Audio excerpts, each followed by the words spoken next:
Hello, welcome to all. आप सभी लोगों का स्वागत है एसएस गुरु एकेडमी पर।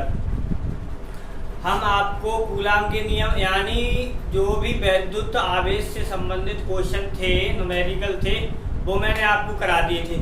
2 पार्टों में कराए हैं। लेक्चर 10 ही दोनों के नाम रखे हैं मैंने, ठीक है। तो लेक्चर 10 में दोनों न्यूमेरिकल के बारे में ही बताया गया है, दोनों लेक्चरों में, ठीक है। तो अब चलते हैं हम क्या है नेक्स्ट पॉइंट पर। तो हमारा नेक्स्ट पॉइंट क्या है, एक हेडिंग है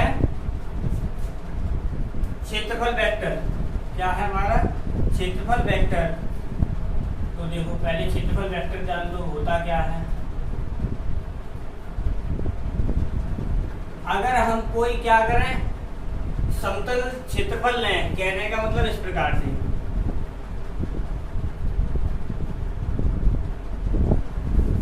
कोई अगर हम समतल क्षेत्रफल लें, ठीक है, इस प्रकार से, तो इसमें क्या है हमारा क्षेत्र का परिमाण भी होता है और दिशा भी मानी जाती है, दोनों माने जाते हैं। जब कोई क्या है हमारा समतल क्षेत्रफल लिया जाता है तो उसमें क्या परिमाण और दिशा दोनों ही होते हैं। अब क्या होती है तुम्हारी, तो जो क्षेत्रफल की दिशा होती है वो होती क्या है, तो क्षेत्रफल यानी जो हमने पृष्ठ लिया है क्षेत्रफल अवयव, इसके लंबवत जो रेखा खींची जाती है तो उसकी वही दिशा होती है। यानी क्या है क्षेत्रफल की दिशा होती है, क्षेत्रफल पर खींचे गए अविलंब की दिशा होती है। तो क्या है, जैसे ये मान लो, पहले हम बना दे रहे हैं।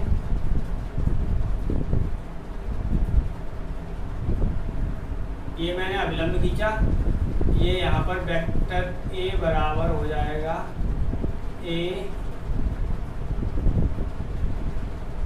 यूनिट वेक्टर n इंटू ए, ठीक है। और ये रहा हमारा यूनिट वेक्टर, ये हो गया हमारा, ठीक है। ये वाला पॉइंट यहाँ का ही है। अब क्या है हमारा, अगर क्या करें हम क्षेत्रफल वेक्टर तो है ही, तो क्षेत्रफल अगर इसे हम ए मान लें, ठीक, तो क्या अब देखो यहाँ पर क्षेत्रफल वेक्टर की परिभाषा क्या है। किसी भी समतलीय वेक्टर में या क्षेत्रफल में क्या होता है हमारा परिमाण के साथ साथ उसमें दिशा भी होती है, और दिशा होती है वो क्षेत्रफल पर बाहर की ओर खींचे गए अविलंब के अनुदिश होती है। क्षेत्रफल पर बाहर की ओर खींचे गए, बाहर की ओर।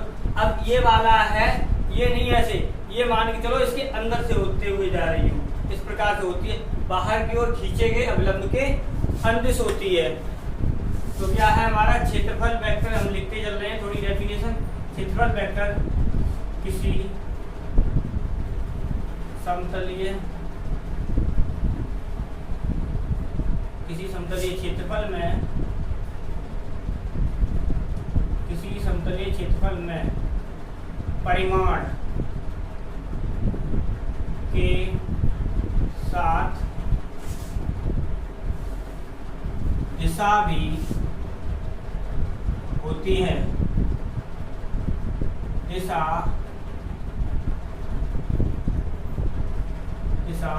क्षेत्रफल पर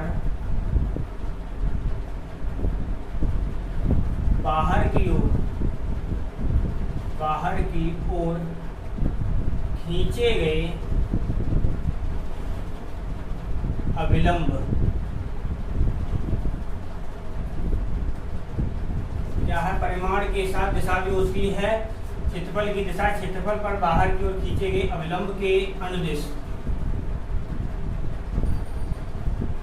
होती है, यानी उसी की दिशा में होती है, ठीक है। तो क्या है अगर हम क्षेत्रफल ए है तो क्षेत्रफल बाहर की ओर खींचे गए अविलंब के अनुदिश, हमारा ये है हमारा बाहर की ओर खींचे गए अविलंब के अनुदिश एकांक वेक्टर। यूनिट वेक्टर n है वो हमारा क्या है पृष्ठ पर बाहर की ओर खींचे गए अविलंब के अनुदिश एकांक वेक्टर है। तो क्या है हमारा इसे अब हम क्या बाहर की ओर खींचे गए अविलंब के अनुदिश होती है। अब क्षेत्र अनुदिश होती है तो क्या है हम ए को हम शॉर्ट में लिख रहे हैं, ए को अब बाहर की ओर खींचे गए अभिलंब के अनुदिश क्या वेक्टर ए से निरूपित कर सकते हैं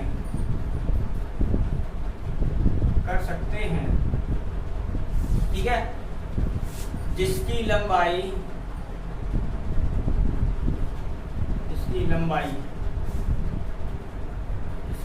होगी वो क्या है, क्षेत्रफल A के परिमाण के बराबर होगी। यानी कहने का होगा क्षेत्रफल वेक्टर है वो हमारा A है, ठीक है। इसे हम वेक्टर A के रूप में लिख सकते हैं। क्यों लिख सकते हैं? क्योंकि जो दिशा होती है बाहर की ओर खींचे गए अभिलंब के अनुदिश होती है, इसलिए। तो क्या करते हैं, अब क्या है, इसका जो परिमाण होता है, इसकी लंबाई होती है, सॉरी, वो क्या है, इसके परिमाण के बराबर होती है। यानी जो भी तुम्हारा अवयव दे रखा होगा उसके परिमाण के बराबर होगी। और क्या है, तो इसके लिए क्या है, हम वेक्टर A बराबर यूनिट वेक्टर n और इसे A इस प्रकार से लिख सकते हैं, ठीक। तो क्या हुआ हमारा, जहां n क्या होगा हमारा, बाहर की ओर खींचे गए अभिलंब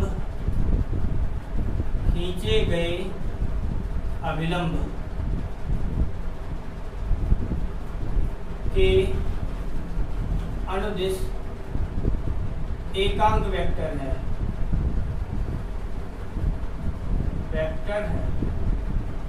ठीक है। यूनिट वेक्टर क्या है, बाहर की ओर खींचे गए अभिलंब के अनुदिश एकांक वेक्टर होता है।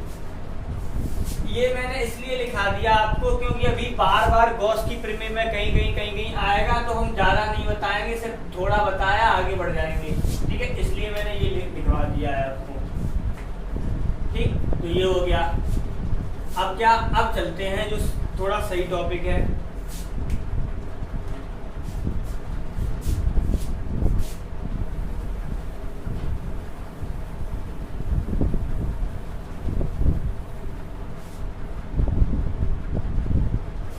अब चलते हैं हम किस पर,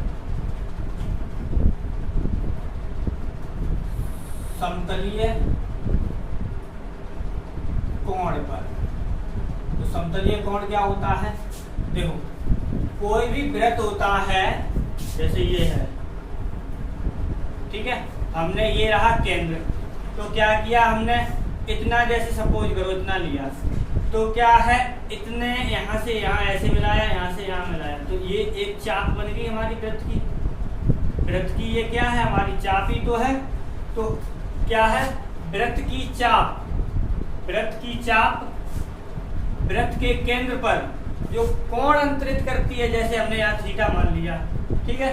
तो क्या है, वृत्त की चाप वृत्त के केंद्र पर जो कोण बनाती है, तो वही क्या कहलाता है, हमारा समतलीय कोण कहलाता है।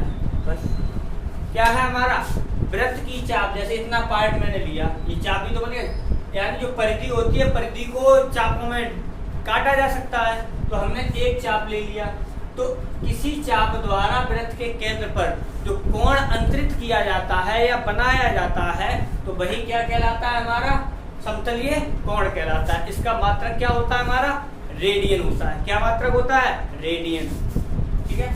तो क्या है हमारा, वृत्त की चाप द्वारा वृत्त के केंद्र पर अंतरित कोण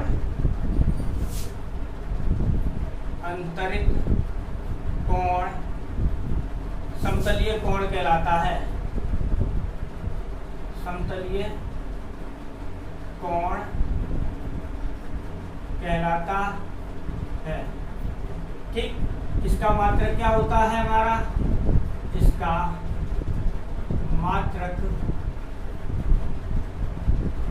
रेडियन होता है। इसका मात्रक क्या होता है, रेडियन होता है। यानी वृत्त की चाप वृत्त के केंद्र पर जो कोण बनाती है या अंतरित करती है, वही क्या कहलाता है, हमारा समतलीय कोण कहलाता है। इसका मात्रक होता है रेडियन। तो अब रेडियन के बारे में लिखते हैं। तो देखो रेडियन क्या होता है, ठीक। तो देखो क्या है, अगर ये यानी जितनी ये चाप है उतनी ही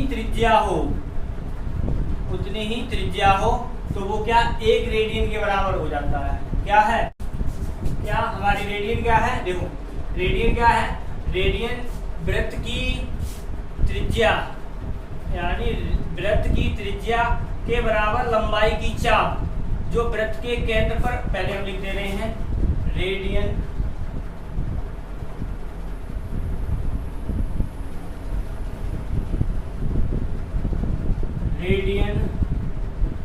वह कोण है जो वृत्त की त्रिज्या के बराबर,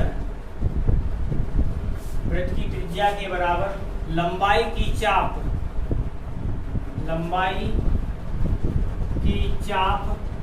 वृत्त के केंद्र पर अंतरित करता है। जो वृत्त की त्रिज्या के बराबर लंबाई वह कोण है जो अंतरित करता है। क्या है, रेडियन वह कोण है जो वृत्त की त्रिज्या के बराबर लंबाई की चाप वृत्त के केंद्र पर अंतरित करता है। ठीक है, तो क्या है, अब देखो कहने का मतलब क्या है, जो वृत्त की त्रिज्या, यानी वृत्त की त्रिज्या ये हो गई हमारी, ठीक है, वृत्त की त्रिज्या के बराबर लंबाई की चाप, यानी ये वृत्त की त्रिज्या है, उतनी ही लंबाई की क्या हो, चाप हो।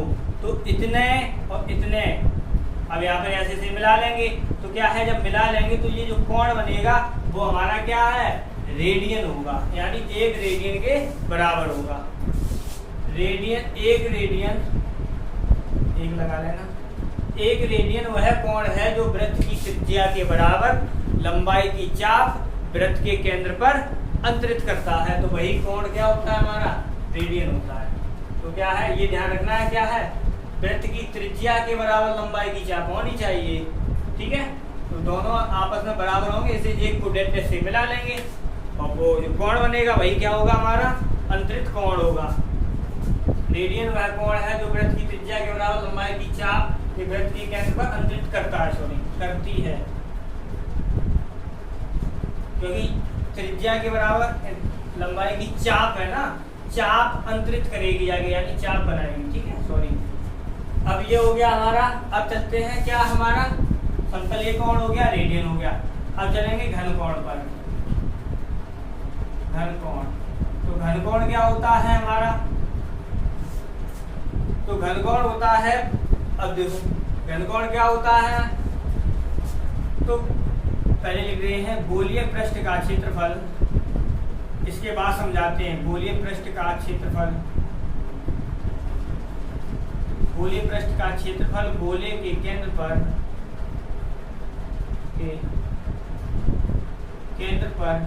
एक कोण अंतरित करता है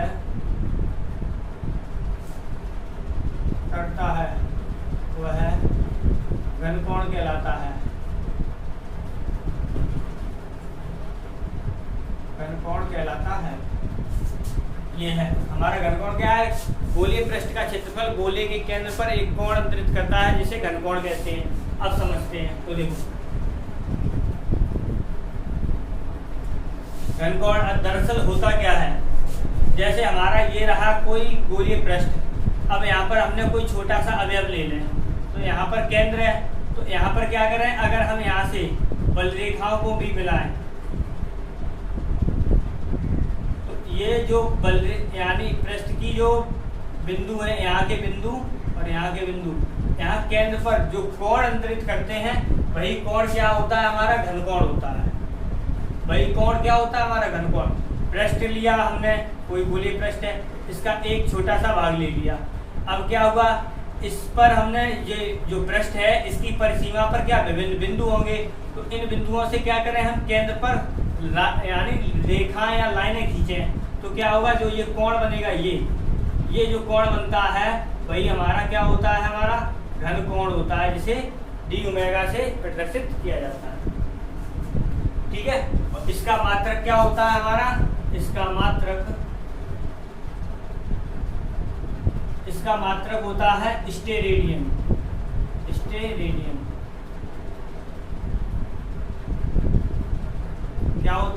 इसका मात्रक स्टेरेडियन होता है। अब क्या है, स्टेरेडियन के बारे में जानते हैं।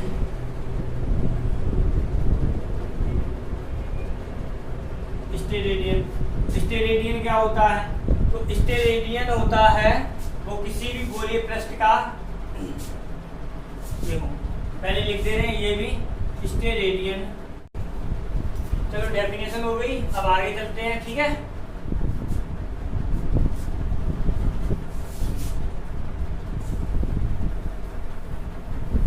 अब क्या करेंगे, थोड़ा इसके बारे में जानेंगे। तो देखो क्या, अगर हम कोई एक पृष्ठ ले लें, जैसे मैंने एक ले लिया ये, ठीक है, इसका क्या किया हमने, एक भाग लिया है ऐसे। अब क्या, ये रहा केंद्र, तो इस पर केंद्र पर क्या हम अगर लाइनें खींचे तो देखो एक गोलीय कोई हमने एक पृष्ठ ले लिया, इसके अंदर एक हमने क्या किया, एक सूक्ष्म क्षेत्रफल अवयव ले लिया, यानी DA लिया, ठीक है। DA लिया तो क्या होता है, इसकी परिसीमा, एक क्षेत्रफल ले लिया मैंने छोटा सा, यानी सूक्ष्म अवयव ले लिया है, तो इसमें क्या है, इसकी जो परिसीमा है, जैसे ये है इसकी परिसीमा, ठीक है। तो इसकी परिसीमा को क्या करें, इस पर विभिन्न बिंदु होंगे, इन बिंदुओं को क्या करें हम मिलाएं, किस पर, केंद्र पर, जैसे ये, ठीक है। इस प्रकार से अगर हम मिलाते हैं तो क्या होता है, हमारा जो यहाँ पर कोण बनता है, जो यहाँ पर कोण बनता है वही क्या होता है, हमारा घन कोण होता है, d ओमेगा होता है, ठीक है।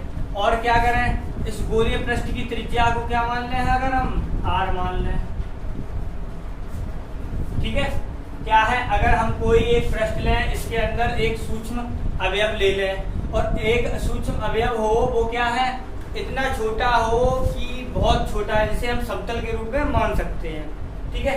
तो क्या है, हमारा समतल के रूप में मान लेते हैं, तो क्या है, ये क्षेत्रफल अवयव था, तो जो ये तुम्हारा अवयव है, इसकी परिसीमा के विभिन्न बिंदुओं को अगर हम केंद्र से मिलाते हैं, तो केंद्र पर जो कोण बनता है वो क्या होता है, हमारा घन कोण होता है। क्या होता है, वो घन कोण होता है। अब चलते हैं आगे, तो देखो, ठीक है। अब क्या देखो, यहाँ से ये हुआ, इसका जो, अब देखो नया, यानी दरअसल में जो घनकोण होता है वो होता क्या है, तो जो ये क्षेत्रफल अवयव होता है, ठीक है, क्षेत्रफल अवयव है, वो क्या होता है, हमारी जो हमारी ये त्रिज्या होती है उसके अनुक्रमानुपाती होता है।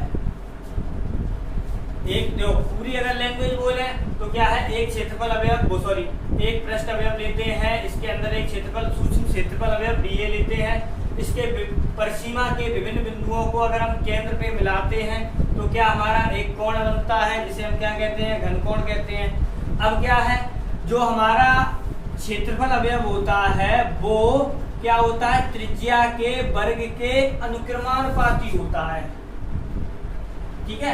तो क्या होगा, हमारा अनुक्रमानुपाती होता है, तो क्या DA, अब यहाँ से क्या किया, जब समानुपाती का चिन्ह हटाते हैं तो क्या आएगा, हमारा d ओमेगा, और ये आ जाएगा r स्क्वायर। यहाँ से d ओमेगा का मान आता है DA अपॉन r स्क्वायर।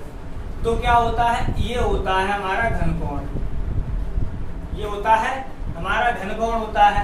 अब क्या करें, इसके और आगे चलते हैं, तो क्या है, ये घन कोण हो गया, ये तो इतने के लिए है। अगर हम पूरे पृष्ठ की बात करें, संपूर्ण पृष्ठ की बात करें, तो हमारे गोले का जो संपूर्ण पृष्ठ होता है, गोले का संपूर्ण पृष्ठ होता है, यानी संपूर्ण वक्र पृष्ठ, वक्र पृष्ठ या गोले का वक्र पृष्ठ बराबर क्या होता है, हमारा 4 पाई r स्क्वायर, क्योंकि ये r ही त्रिज्या r का ही तो पृष्ठ है। तो क्या हो जाएगा, हमारा ओमेगा बराबर क्या आ जाएगा, तो DA की जगह, यानी कहने का मतलब ये है, यही हमारा क्या है, DA। तो DA बराबर कितना, इतना हो गया, तो ये यहाँ पे रख दो, ओमेगा बराबर कितना आ जाएगा, हमारा 4 पाई r square upon r square, cancel, तो ये ओमेगा बराबर 4 पाई। इसका मतलब क्या है, पूरे गोले के द्वारा यहाँ पर जो कोण अंतरित हो रहा होगा वो कितना होगा हमारा 4 पाई का होता है। गोले के केंद्र पर जो कोण अंतरित हो रहा है किसके, संपूर्ण पृष्ठ के कारण, तो वो क्या होता है हमारा 4 पाई होता है। ठीक है, 4 पाई कोण अंतरित होता है। अगर अब क्या करें, यहाँ पर घनकोण खत्म कर दे रहे हैं, ज्यादा डिटेल में नहीं जा रहे हैं। ठीक है, तो ये हो गया। अगर अब हम क्या करें, यहाँ पर एक इस प्रकार से लें, ये रहा डी ओमेगा,